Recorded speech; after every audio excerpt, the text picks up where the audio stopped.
In the quiet, late-afternoon stillness of September 12, 2007, the Grayson High School football field hummed with routine.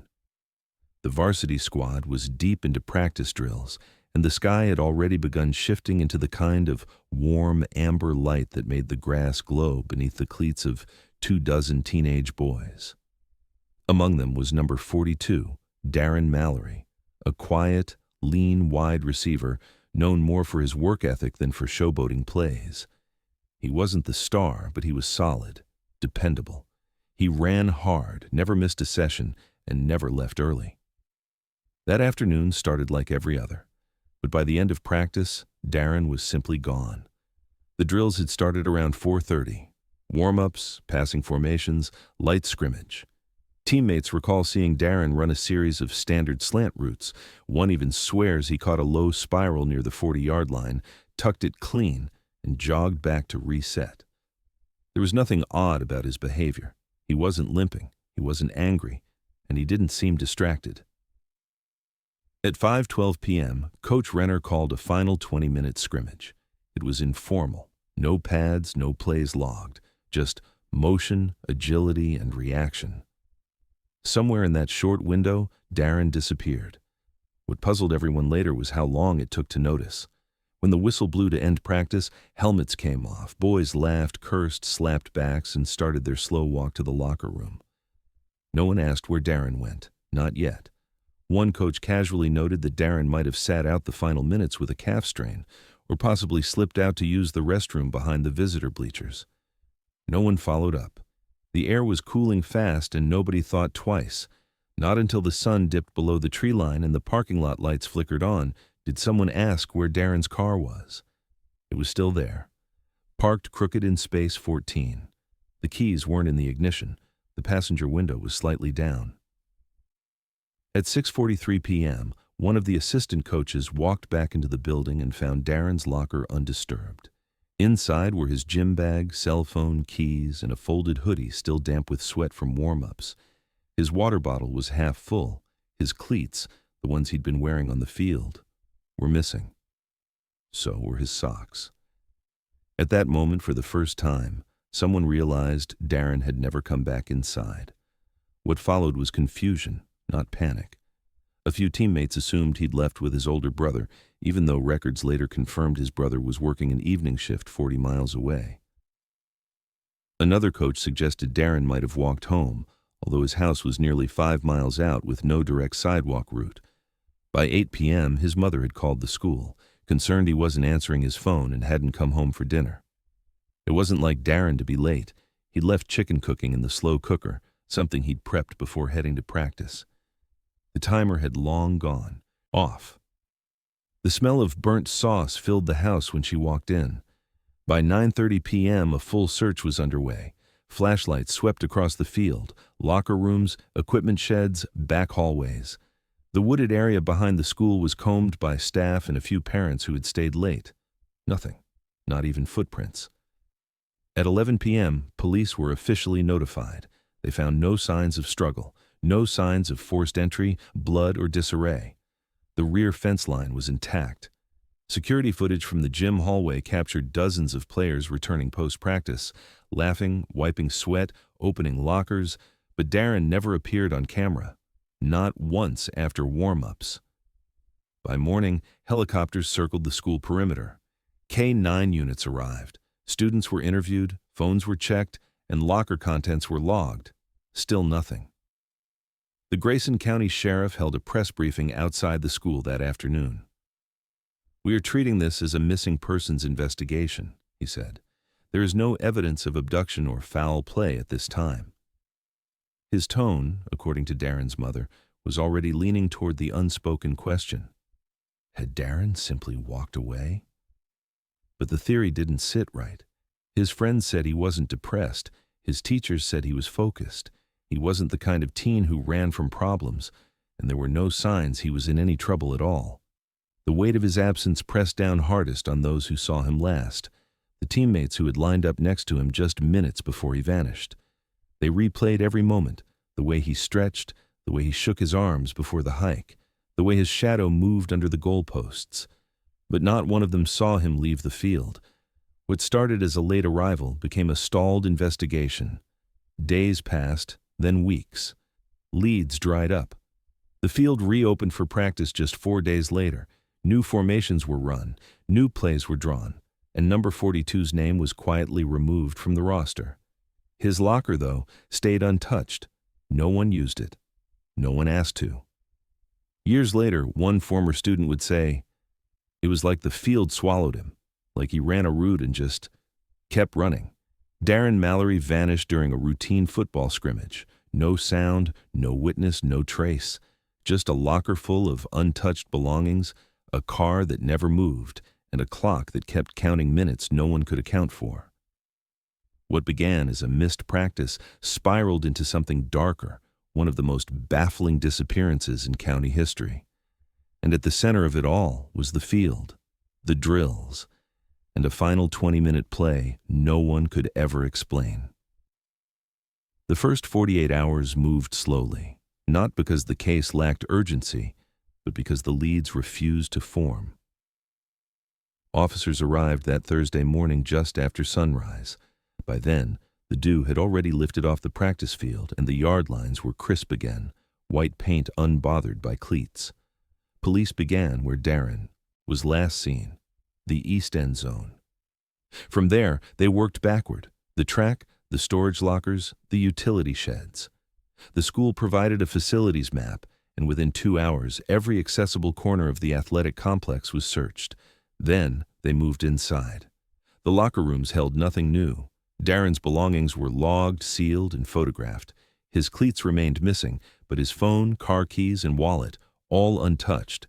Investigators reviewed text messages, nothing out of the ordinary. No signs of planning or coordination. His most recent texts were to his mother. "Be home before 7. Don't forget to turn off the slow cooker if I'm late." The message had been read but not replied to. She'd been napping before work, and that detail became the first sign that something was very wrong.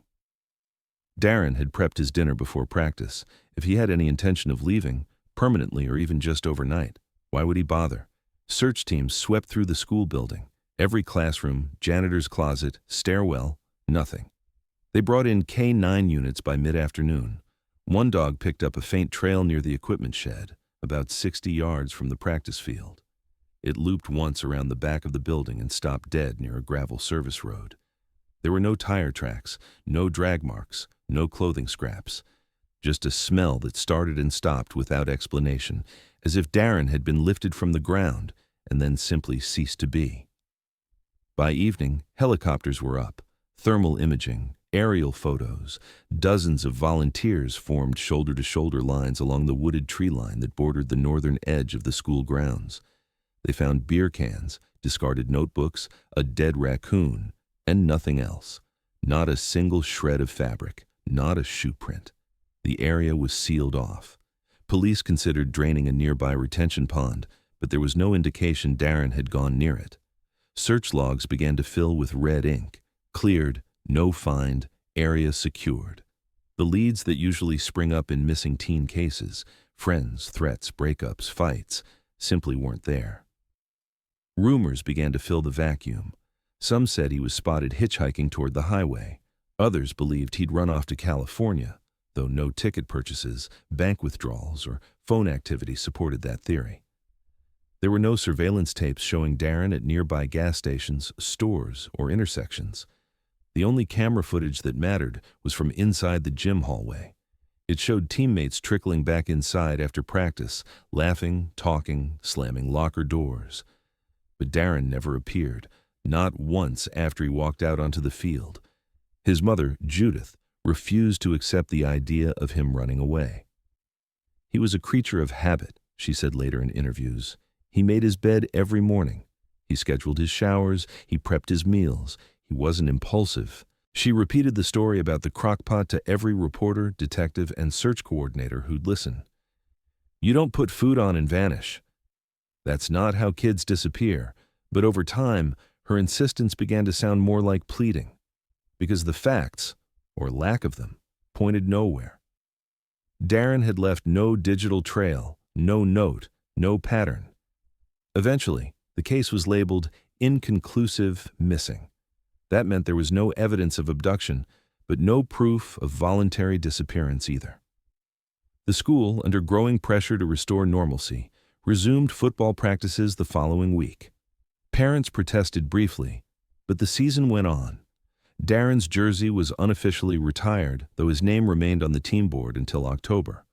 The field was repainted. The scoreboard reset. Only one thing was left untouched: the score from that day's practice scrimmage. It still read 14-12, the moment when time, memory, and reality had quietly diverged. In the weeks that followed, posters began to fade.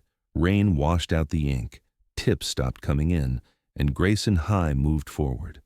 But for those who had stood on the field that afternoon, the teammates, the coaches, the quiet friends who remembered his steady presence, there was a weight that never lifted, a presence that never left. Darren Mallory didn't vanish into a crowd or from a dark alley. He vanished from a place designed for order, supervision, and safety. And the longer nothing surfaced, the more the case became less about what was found, and more about what refused to be found. Still, behind the school, the gravel road remained undisturbed, the equipment shed remained locked, and the scent trail, that faint trace that had stopped abruptly, continued to haunt the file. Because in every missing person's case, there's usually something left behind. But here, what was most terrifying was what wasn't. The halls of Grayson High were never the same. In the weeks after Darren Mallory disappeared, the tension shifted from worry to rumor, quiet, hungry speculation that filled the spaces between classes and settled like dust over every hallway. Posters with his face still hung on bulletin boards, but most students had already memorized the features.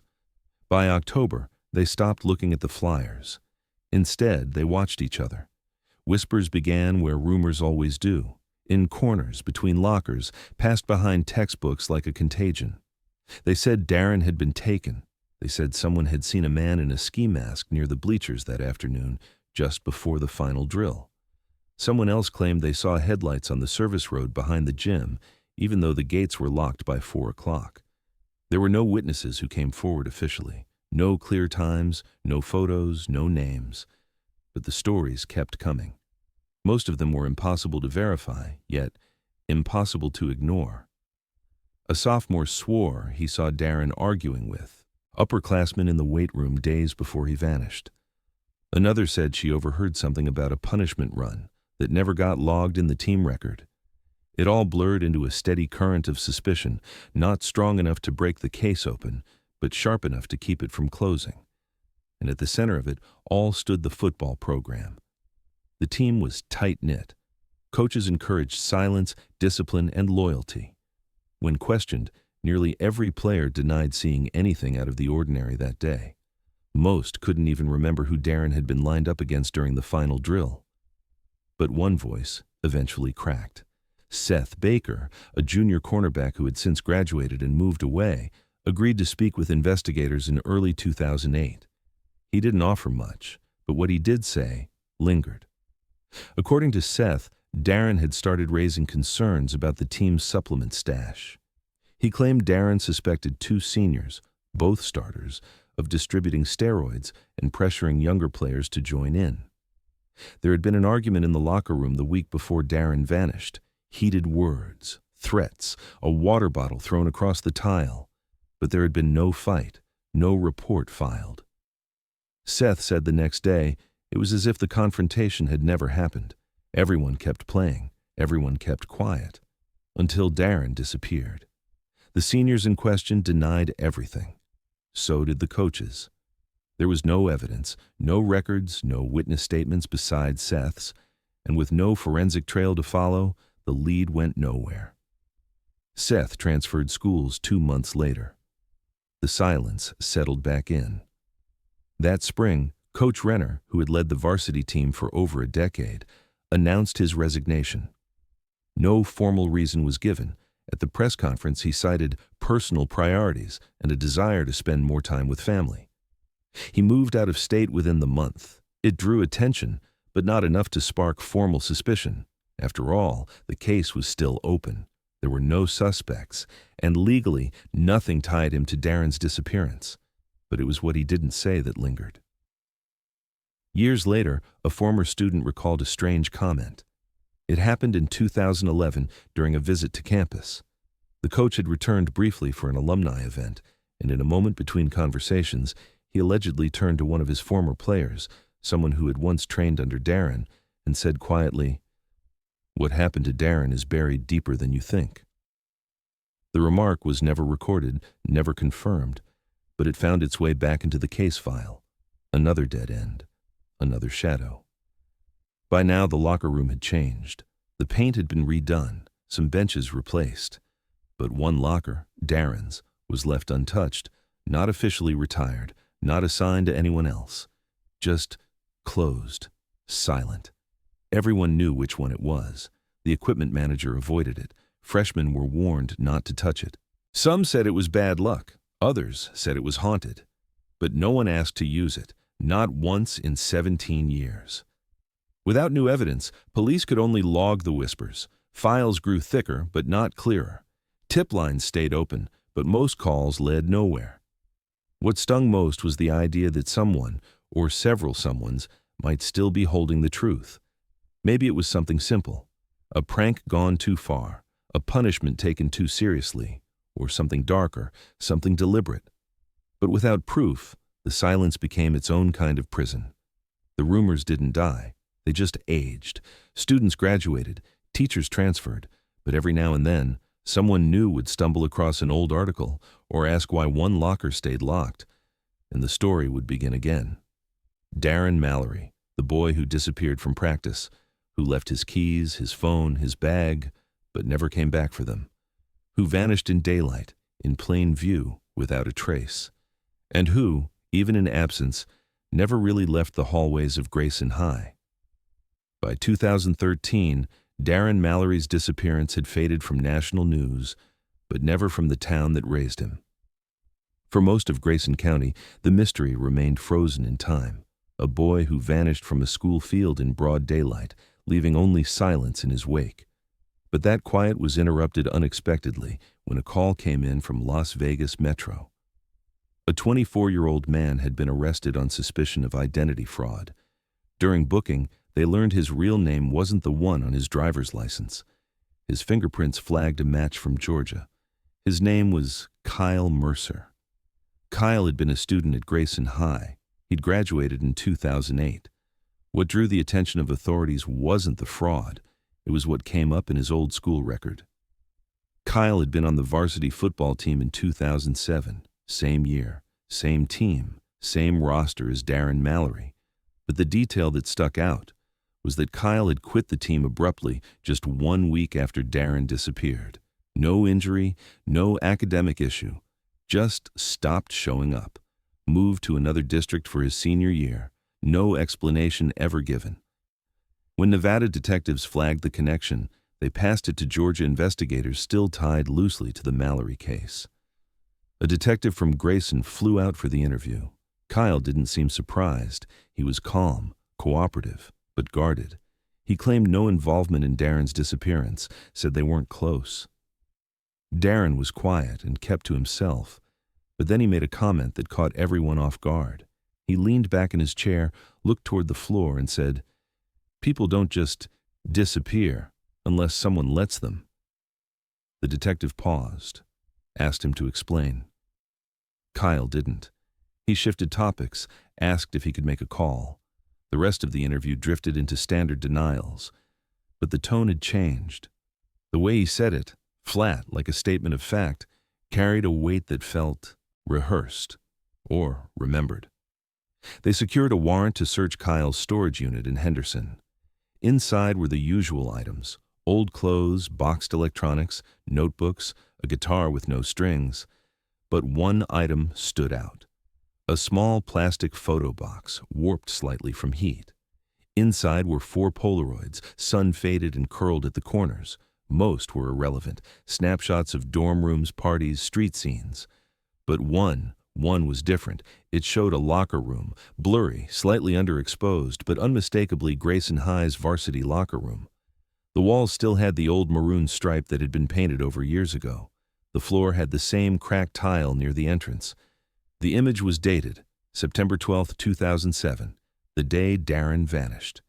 The timestamp, burned into the white frame of the photo, read 5:37 p.m. That would have been just after the final whistle of practice. At first glance, nothing stood out. No faces, no blood, no chaos. Just an empty room, a single bench, lockers half open, but the angle was strange, low, tilted, like it had been taken quickly and without aim. Investigators studied it for days. For a while, it was just another curiosity. But then a cold case analyst noticed something odd. In the bottom left corner, partially obscured by the edge of the bench, was a cleat. One cleat, black with silver trim, the kind the team wore that year. It wasn't resting on the floor. It was wedged, as if caught between the bench and the wall, almost invisible unless you were looking for it. They cross-referenced it with photos taken of Darren's gear. The color, brand, and scuff pattern appeared identical, but without a serial number or DNA, it couldn't be confirmed. Still, it raised a bigger question. Why would Kyle have a photo of the locker room taken the day Darren vanished? And why did he leave the team immediately after? When asked again, Kyle denied everything. Said he liked to take photos of places he visited, that maybe he took it before practice started. He couldn't remember. Said he hadn't thought about Darren in years, but the truth was, the timing didn't make sense. If the photo had been taken before practice, the room would have been full of players. Bags, jerseys, noise. This photo showed none of that. Just stillness, as if something had already ended. The Polaroid was logged into evidence. Forensics tested it for prints. Only Kyle's were found. They revisited his old teammates, his former teachers. No one remembered him taking photos back then. No one remembered him being particularly close to Darren either. But one old player, when asked about Kyle, said this: "He was always around, but never really in it." Like he was watching a game he didn't want to play. Kyle was never charged in connection with the disappearance. The identity fraud case in Nevada closed with a fine and probation. He moved again. The Polaroid stayed in the case file, marked anomalous evidence. No hard proof. Just a timestamp, a blurry bench, and a cleat that might have belonged to a boy who never made it back to his locker. And yet, something in the image refused to let go. Investigators kept returning to it, because sometimes it's not what's captured in a photo that matters. It's what the photo was trying not to show. 11 years after Darren Mallory disappeared, Grayson High looked different. The school board had approved a modernization budget to renovate the athletic facilities. A new track, aluminum bleachers, synthetic turf. The locker room, once full of fading paint and rusted vents, was stripped down to its concrete skeleton and rebuilt. Contractors pulled out old wood benches one by one, replacing them with newer plastic models, molded, durable, forgettable. But one bench didn't go quietly. It was heavy, solid oak, scratched and warped from years of sweat, tape, and cleats. When two workers flipped it over to detach the mounting bolts, one of them noticed something etched into the underside. Rough, shallow, but deliberate. 2 letters, DM, and next to them, a date, September 13th, 2007. The day after Darren Mallory vanished. They didn't tell anyone. At first they thought it was a prank, just graffiti, initials like the kind carved into desks and trees and bathroom stalls.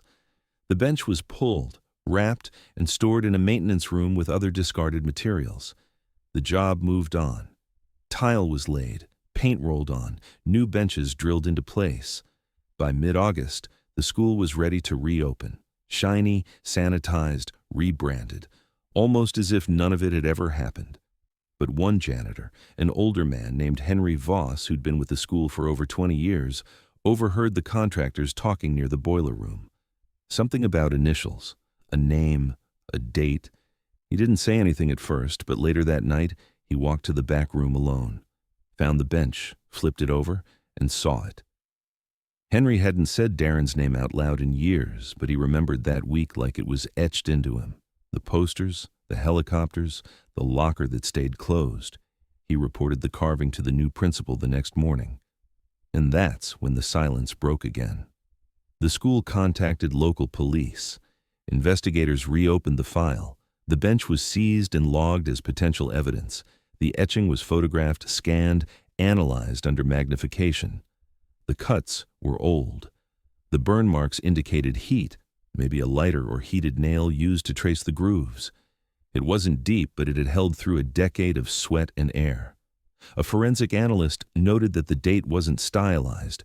No hearts, no arrows, no initials in pairs, just DM 9-13-07. And that raised the question, if Darren disappeared on the 12th, who carved that on the 13th? The implication was terrifying and electric. If the date was accurate, Darren had still been alive after the search had already begun. He'd been somewhere.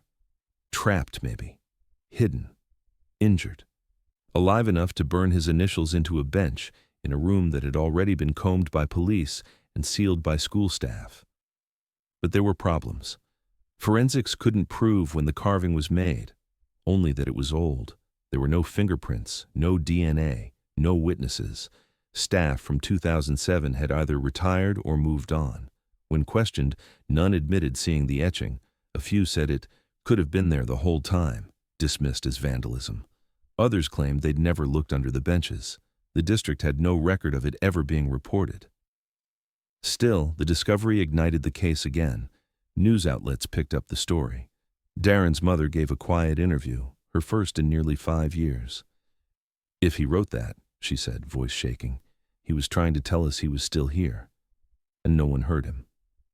She paused. "He was in that building while we were outside searching." That's what I can't live with. Detectives re-examined the original scene logs. They noted where the benches had been placed, which lockers they faced, which walls they backed up to. One report, dated September 14, 2007, noted a visual inspection of locker room seating, but no underside checks were ever documented. In retrospect, it felt like a hole large enough to fall through. One theory was that Darren had been hidden in or near the locker room, someplace small, concealed, somewhere only someone who knew the layout could access. A crawl space, an old vent shaft, a sealed-off maintenance hatch, places that hadn't been opened in years. If he carved those initials, it meant he'd seen the bench, reached it, had time, even briefly, to leave his mark, not for vandalism, for survival. The initials didn't prove what happened next, but they raised the chilling possibility that the search had come within inches and still failed. Darren Mallory may have been inside that room while dogs circled the fields and helicopters scoured the tree line, alive, waiting, listening, leaving behind a signal no one thought to look for. The bench was never reinstalled. It remained in police evidence storage, a small, misshapen piece of wood now marked as Exhibit Number 41. Not a breakthrough, not a body, but something that shifted the story again. The field where he vanished had been repainted. The bleachers had been replaced, but the bench, that one bench, had carried his name for 11 years, not above the locker, not on a jersey, but underneath, where no one ever thought to check. And buried in that realization was something far worse than mystery. It was a missed opportunity, a message unreceived, proof that someone might have survived, for a moment, long enough to try and be found. When cold case detectives reopened Darren Mallory's file in 2023, the school bench with the initials DM carved into the underside became more than an eerie detail. It became a timeline. Breach. The date etched into the wood suggested Darren had been alive the day after his disappearance, and that possibility reframed everything.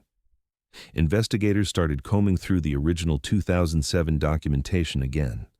Search logs, staff statements, badge records, looking not just for what was there, but for what had been missed. Buried deep in the original campus personnel sheet was a name barely referenced in the investigation: Richard Kevins.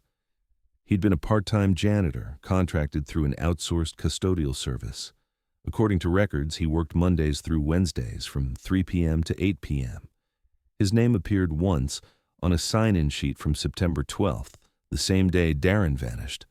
No one had interviewed him. No one had even flagged him as present during practice. When they pulled his HR file, they found only the basics. Hired in August 2007, left suddenly on September 13th, just one day after the disappearance. The reason for his resignation was listed as voluntary termination, with no exit interview, no forwarding address, and no documented incident. A note from the HR coordinator simply said, "No response to call." Badge returned by mail. It didn't sit right. Further digging showed that Kevins had legally changed his name in 2009. He'd moved to Oregon under a new surname, obtained a state ID, and registered for work as a handyman. There were no criminal records, no history of violence, just a quiet trail of low-profile jobs in rental apartments. He'd been off the grid, but not in hiding. Still, the timing of his departure, one day after a high school student vanished from the very campus he cleaned, made him more than a footnote. In the spring of 2023, detectives tracked him to a small town outside Bend. They knocked on his door late on a Tuesday. He is 59 now, still wiry, still quiet. When shown the badge logs and asked about his time at Grayson High, Kevins was guarded but cooperative. He said he remembered working there, vaguely. Said he didn't remember much about the kids, or that week in particular. Claimed he left for personal reasons and hadn't thought about it since. Then they mentioned Darren's name, and his body language changed. His hands twitched, his breath shortened, his tone sharpened. He denied ever speaking to Darren, said he wasn't even near the field during practice hours, that he mainly cleaned the back halls and emptied trash in the science wing. But when they brought up the locker bench, the initials burned into the wood, the date etched into memory, his response wasn't confusion. It was frustrating. He asked how they knew about the bench, who had told them, whether it had actually been proven. Detectives never said Darren had carved it, but Kevins asked, unprompted, "So you think he wrote that?" With what? There wasn't anything back there. It was the kind of response that answered more than it should have. The detectives pressed. Where was back there? Had he seen anyone in the locker room that day? Did he recall anything strange, even if it seemed unrelated? Kevins shook his head and stood. He refused further questions, said he wanted a lawyer. The interview ended. Back in Georgia, the case files thickened again. The theory forming now wasn't just that Darren had disappeared, it was that he'd been hidden. Inside the school, not far from the field. Maybe in a room no longer on blueprints, or in a part of the building most people never thought to check. And maybe someone had helped keep that space quiet, not with violence, but with indifference. Or worse, with intent. They ran Kevin's employment history again. Only 2 other schools before Grayson. Both jobs ended abruptly, both with vague HR comments about failure to follow protocol and missed shifts. No criminal charges, nothing actionable. But a pattern was there, proximity to children, sudden exits, paper trails that went nowhere. Detectives returned to Grayson High, now fully remodeled. They walked the halls again, toured the rebuilt locker room, tried to align the old layout with the bench location. Something didn't add up. The angle of the bench, the wall it faced, it backed up against a service corridor that had been sealed in 2009 during fire code updates. At the time, it was considered unused space, a narrow passage with vents, wiring, and one rusted maintenance hatch that had long since been bricked over. But back in 2007, it had been accessible. If someone knew it was there. The pieces weren't fitting neatly, they weren't supposed to, but the shape of the truth was emerging, rough, unfinished, and deeply uncomfortable. A bench, a janitor no one remembered, a name that changed, and a date that wouldn't let go. Something happened inside that building, and for the first time in years, detectives began to ask the question no one had dared ask out loud. What if Darren hadn't left Grayson High at all? What if he'd been kept, just long enough to disappear completely? The locker room had changed since 2007. New floors, new lighting, new benches. But some things weren't cosmetic. Some things, buried in the bones of the building, had remained untouched. When investigators revisited Grayson High in early fall of 2023, they came with more than clipboards and questions. They brought thermal imaging equipment and a structural consultant, tools no one had used in the original search. The bench discovery and the resurfaced name of Richard Kevins had given them enough justification for a deeper forensic sweep of the athletic wing. What they found wasn't visible to the eye, but the heat map didn't lie. Behind the row of west-facing lockers, along the rear wall of the old varsity room, was a long, narrow void. It didn't show up on any blueprint, not on the 1993 construction file, not on the 2007 facilities map, but the scan showed a solid red zone. Meaning the space held a temperature different from the surrounding materials. Dense, sealed, possibly hollow. Enough to raise the alarm. They obtained a warrant within 48 hours. The school cooperated, though cautiously. The wall had been repainted in 2018, but no one had touched the structure itself. Maintenance records confirmed there had never been demolition or electrical work behind that wall. The locker units, still bolted to the ground, had remained in place since the mid-90s. On the day of the search, they removed the lockers one by one. It was slow, deliberate work. The bolts were rusted. The plaster is brittle. But when the final panel was pried away, it revealed something no one had expected to see: a cavity, less than 3 feet wide, running 6 feet high and almost 10 feet across. The space was dusty, suffocatingly narrow, and completely dark. It wasn't a room. It wasn't a storage compartment. It was a void, a place that should not have existed. Inside, there were no remains, no skeleton, no bones, but there were signs of someone having been there. An old gym bag sat half-collapsed in the back corner. The nylon was rotted through, eaten by moisture and time. Inside were fragments of clothing, Grayson maroon with a cracked plastic zipper, a pair of socks, what looked like a torn athletic wristband. Nothing intact, nothing clean. But at the bottom of the bag was a cleat. It was scuffed. The sole was coming apart, but written along the edge in faded black marker were the letters D. Mallory. For a long moment, no one spoke. A forensic tech reached for the phone beside the bag, an old model flip phone, screen shattered, casing split. It was placed into evidence. Back in the hallway, someone asked if this cavity had ever been searched before. The lead investigator answered quietly, it hadn't. Because until that day, it hadn't been known to exist. The implications were staggering. If Darren had been in that space, even for a few hours, it would mean he never left the school.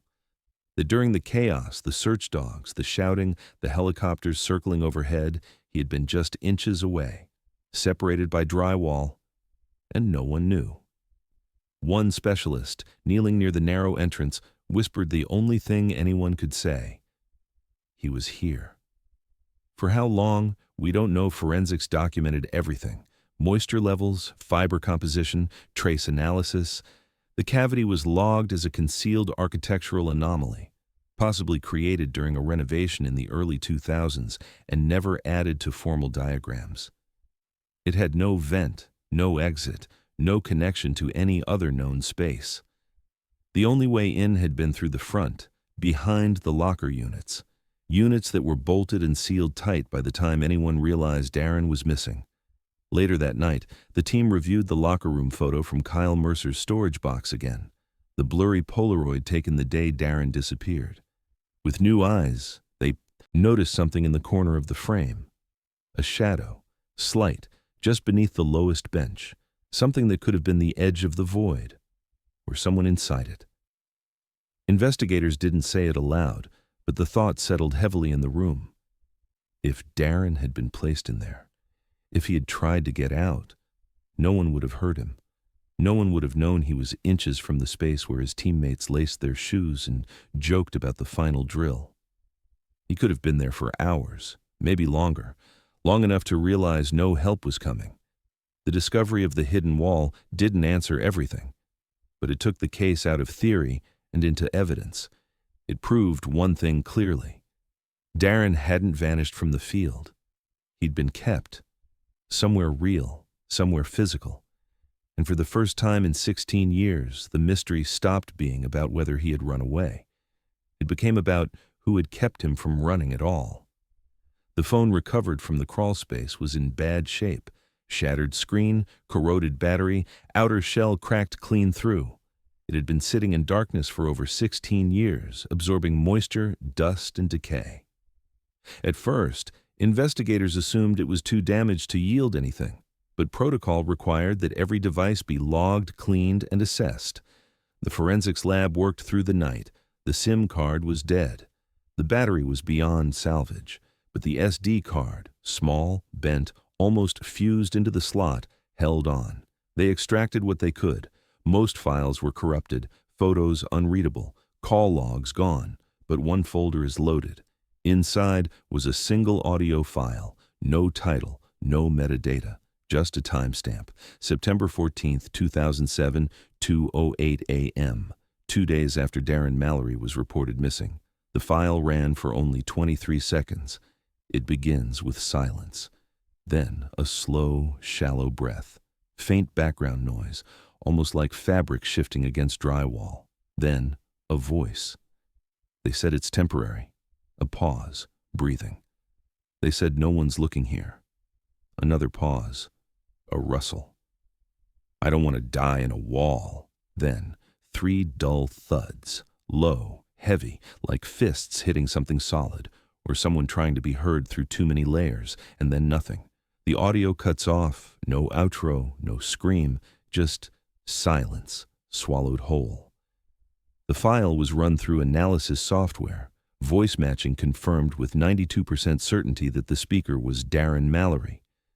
Family members who listened, including his mother and older cousin, broke down almost immediately. It was him. There was no doubt. His tone, his breath, his cadence, the way he hesitated mid-sentence like he was trying to hold himself together. It was Darren, alive, speaking, trapped. Detectives were stunned. For over a decade, the prevailing theories ranged from voluntary disappearance to abduction. But this voice memo changed everything. It confirmed survival past the initial 48-hour window. It confirmed conscious thought. It confirmed despair. And most chillingly, it confirmed that someone had spoken to him. Someone had told him he'd be moved, that it wasn't permanent, that no one's looking here. Theories shifted overnight. Who were they? Who told Darren the space was safe or hidden? Who made promises? It had always been assumed that if Darren was harmed, it happened quickly, a moment of panic, violence, or impulse. But the tape suggested something slower, something managed. It suggested confinement, secrecy, and a lie told to a terrified teenager trying to understand why no one had come. Autopsy wasn't possible. No remains had been found. But specialists proposed a plausible cause of death: dehydration and exposure. The space was small, poorly ventilated. If Darren had been placed there with the intention of being moved and then abandoned, whether intentionally or by fear, it would have taken only days. 3 without water, perhaps 4 without help. Long enough for hope to fade, long enough to record a whisper he never thought anyone would hear. The SD card was packaged into evidence. The audio was replayed in closed circles. Prosecutors, detectives, consultants, some fixated on the timing. Why record a voice memo? Why not call out, scream? But others pointed out he had no service, no signal, possibly no strength. The memo wasn't a cry for help. It was a confession, a timestamp, a last proof of life. But the file raised a new question that twisted the case again. If Darren was sealed in that crawl space, how did the initials DM and the date 9/13/07 end up carved into the underside of a bench in the main locker room? The crawl space was sealed. The lockers bolted. It made no sense. Was the carving left before he was moved? Was he held somewhere else first and only later placed in the wall? Or did someone else carve the initials? Someone who knew he was there. Someone trying to leave a marker, a message, a quiet betrayal of the silence surrounding the crime. The idea that Darren had help, or at least contact, before the end became central to the reopened case. It was aligned with other fragments: the bench, the hidden space, the janitor who quit the next day, and the former teammate who warned, people don't just disappear unless someone lets them. Every detail, once static, now shimmered with the weight of proximity. Darren hadn't vanished in the woods or fled into the night. He had stayed inside, waiting, whispering, hoping. And the world had moved on, blind. Investigators played the audio one final time before locking it away. They said no one's looking here. But he'd been wrong. It had taken years, a false wall, a broken bench, a cracked phone. But eventually, someone had started looking exactly where he'd been all along. And now, the question was no longer what happened. It was who knew, and why they had waited this long to let the silence break. The bench, long stored in the corner of the evidence room, was supposed to be fully processed, photos taken, initials logged. The date burned into the wood is documented and matched to the time of Darren's disappearance. But after the crawl space was discovered and the whisper tape verified, forensics was asked to take one more look. This time, deeper. The bench was examined not just under light, but with infrared imaging, UV contrast, and 3D contour scanning to determine whether any additional etchings were buried beneath the original marks. What they found shifted the entire narrative again. Beneath the faded initials DM and the crudely burned date, faint enough to be missed by the naked eye, were more words, not carved in the same bold way, but scratched lightly across the grain, almost like someone had used a key or a piece of metal. The imaging translated it. Coach said wait, said quietly, said it'd be safe. The sentence wasn't poetic or panicked. It was flat, repeating, like someone trying to remember a promise word for word. The lab printed high-resolution images. Investigators stared at the phrase for hours. The coach said, wait, said quietly, said it'd be safe. It reframed everything. For the first time, there was a direct reference to authority. Someone who had a reason to keep the team silent. Someone whose word wouldn't be questioned by players, especially under pressure. And someone Darren, or whoever wrote the message, clearly trusted, if only for a moment. The coach. Thomas Renner had been head coach at Grayson High for 11 years. He'd resigned less than a year after Darren disappeared, citing personal reasons and a need to refocus on family. No charges were ever filed against him. No official suspicion ever lodged. He moved to Florida in 2009 and lived quietly, out of state jurisdiction, well outside the center of the investigation. But now, with the quote confirmed, the bench became more than a marker. It became evidence. Detectives contacted Renner, now in his mid-60s. He declined to fly back to Georgia, but agreed to a recorded interview at his home. For 2 hours, he denied everything. Said he barely remembered Darren, said he was just a quiet kid who came to practice and kept his head down, claimed he had no knowledge of any incident, and was sickened by what had come to light. But his voice changed when they showed him the bench. The quote. He stared at it longer than expected, asked how it was found, asked who knew. When pressed, his demeanor slipped. He grew defensive, asked to speak off record. Detectives told him no. And then, slowly, without raising his voice, Thomas Renner told a version of the story that no one had ever heard. According to him, Darren had come to him 1 week before the disappearance. He was upset, said there were players on the team, 2 seniors, both starters, selling pills in the locker room, not steroids, not weed, something stronger. Darren didn't have proof, but he said he'd seen cash passed, seen bags swapped from cleats to duffel bags. He told Renner he was going to tell the principal. Renner said he panicked. He didn't want scandal, didn't want to lose the program or the scholarships or his career. He told Darren to give him a few days. He said he'd handle it quietly. What he did instead was pull aside the 2 seniors, boys he trusted, boys he'd coached for years, and ask them to talk to Darren, calm him down, convince him to stay quiet until after the season. Just talk to him, he claimed, maybe shake him a little, scare him, keep it clean, just for the weekend. That was the last time he heard their names in connection with Darren. Renner said the news of the disappearance stunned him, but not enough to confess. He convinced himself Darren had run. Maybe the seniors had gone too far, but the damage was done. So he resigned, moved, stayed out of it. "I thought it would fade," he said. "I thought they'd find him. Or he'd come back. Or, I don't know." But the bench made it clear Darren hadn't left.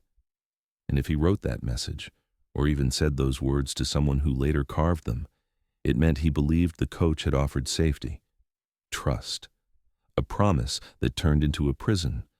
The two seniors in question were tracked down. One had since died in a car accident. The other was working out of state. When approached, he declined comment, citing legal representation.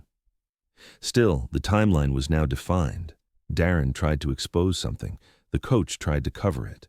Two players followed through, and Darren ended up behind a wall no one knew existed until it was far too late, and the bench, long dismissed as simple vandalism, had carried the weight of that secret for 17 years. It held more than initials. It held the last words of trust Darren Mallory ever spoke, words that had been ignored once, but not again. The arrest warrants came quietly, not with sirens or spectacle, but with paperwork, signatures, and a deep, sober stillness.